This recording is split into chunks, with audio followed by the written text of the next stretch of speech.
Thank you, Chair, and thank you, Governor. And can I apologise for only dialing in? I had scheduled in listening posts in the community before this, so I'll just do this in the car between them, if that's all right. Governor, I'm calling in from Victoria, and I just wanted to get your sense of the Federation, and in particular the Victorian economy, and your general thoughts on it. And then there was a few questions that I was going to ask in response to that. If you could just give your perspective on where you see the Victorian economy and its impact on national inflation. Well, I mean, in setting monetary policy, we obviously set monetary policy for the whole of Australia. We don't think about separate parts of Australia and think about monetary policy with respect to them. So I guess my first point would be, when we're looking at Victoria or any other state, we're not looking at it from the perspective of, what will we do with monetary policy for this state? It's just to sort of understand the underlying economic conditions in Australia as a whole. On the Victorian economy, and I might again pass to Sarah, but the Victorian economy is not performing as well as some others. I think the unemployment rate in although it's still not high, it's not as low as some other states. The housing market, housing prices have declined in Victoria, whereas they're still going up in many other states. I don't know if we've got any information, Brad, have we by state on mortgage? The share of mortgagees in Victoria who are in or right around a negative cash flow position is a bit higher. It's the highest in the country across the states, but only by a fine margin, and it has followed the general trajectory that all the other states have followed. Yeah.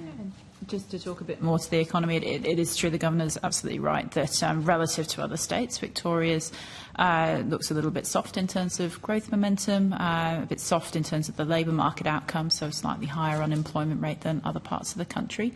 But I'd also say that it is very usual when you look across the country as a whole for some states to be, have relatively stronger outcomes and some states to have relatively weaker outcomes. That's very typical. That's not just typical in Australia, that's typical of all economies around the world. Very, very rare for you to get an entire country to look exactly the same in all of its regions, and that really reflects the different industrial composition of the regions, might reflect some of the local settings, different demographic trends and what have you. There's a whole range of reasons why one part of the country might be experiencing things a little differently to other parts of the country, but in a very aggregate sense, it is also pretty typical for them to more or less move together. Thank you. And I don't know if you saw the recent announcement that Victoria will be shedding more public sector jobs, and given the percentage of employment that is public sector in Victoria is higher, what is your view on that announcement and its impact on unemployment, and then your other considerations in walking this fine line of inflation and unemployment? Well, again, I understand that it's difficult for Victorians and those people who are going to lose their jobs. I think I saw a number of about 3,000 public servants, and that obviously isn't great news for them. But in the broad scheme of thinking about what's the right sort of monetary policy settings for Australia, that's not a massive change. And it's also true that unemployment is higher in Victoria, but the labour market is still doing pretty well around the country. So, the extent to which those people can get absorbed into other jobs will be very important. Are there other jobs out there on the private sector side that they might be able to look to? So it depends very much on. It's sort of not a sort of a once-off and then new equilibrium. There's going to be other things that will go. Migration is another. Interstate migration is another thing that tends to happen in these circumstances. So it's very difficult to sort of just take one announcement and say that's going to have this impact. It'll work its way through, and there will be adjustments in the labour market, in migration, and where that all ends up, I can't quite say, but I don't think it fundamentally changes our thinking at the moment. Thank you, Governor. Again, just reflecting on the many people I've spoken to throughout my electorate this morning, and I will continue. I mentioned that I was going to be speaking to you and asked a few people what questions would they like me to raise with you and how they felt. These are all the hardest ones. They are. I think if I could summarise the sentiment about the drop, it was that it was welcome, but it's a drop in the ocean for what they're experiencing. That was the sentiment from this morning. So I guess my question is this. For households, the number on inflation is less material to them than the price level that they are facing as a household. And I think you know that. Right. So how does the RBA factor in the material permanent upward shift in prices in your forecasts for household spending? And if I could put it another way, how long do you think it will take, given the negative shock to real wages, for Australians to start feeling better about the cost of living? Well, first point to make is you're absolutely right. The price level is the thing that people are looking at, and in the last couple of years the price level has risen by about 18%. So it's substantial, and people recognise that everything they're spending now, it's costing them much more. The unfortunate news is that the price level doesn't go back.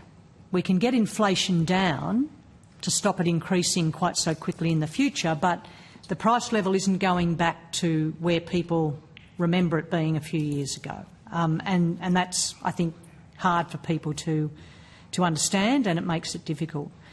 To your point about when will they start feeling better, I think once we're not seeing prices continuing to rise by quite so much, and we're seeing that now, you know, headline inflation, which is the thing that matters for people, because that's what they see. We look at underlying inflation because we think it gives us a better idea of underlying inflation momentum. But what people are facing is headline inflation. And that is at 2.4%, better than it's been in ages, and it's right in the middle of the band. And I think it's going to take some time for people to get comfortable that prices aren't going to be rising at the same clip as they were in the past. So it's not going to be immediate. The other thing is that they will start to feel better. Their real wages now are rising now, and they weren't in the past. So they're starting to rise, and that's partly reflected in our forecasts, which see consumption not right now, but in a little bit out. Those real wage increases, because inflation has come down and wages are still increasing by about 3.5%, that will start to reflect in a lift in consumption. So I don't expect they'll start feeling better immediately, but I think if we can keep inflation back down the target band and wages, real wages are rising, I think people will start to feel a bit better over the coming year. And Governor, my final question then will be, which is a reflection on us as legislators.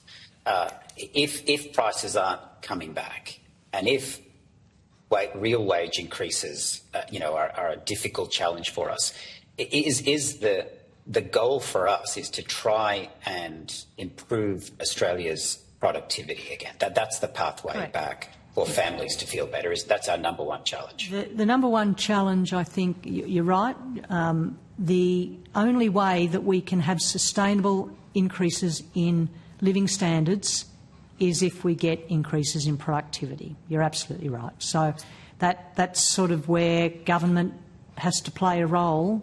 Our role in that, as I said in response to a question earlier, is if we've got low and stable inflation, that's going to maximise the likelihood that businesses and consumers feel comfortable and that businesses can invest in productivity improvements. If we can give them low and stable inflation, that's an enabling factor for them to get onto that. So, yes. Thank you, Governor, and thank you, Chair, and everyone. I'll head back to the listening posts now, so I appreciate you giving me the time. Enjoy. Well, thanks, Mr. Wallahan, and thanks for providing some questions from the field.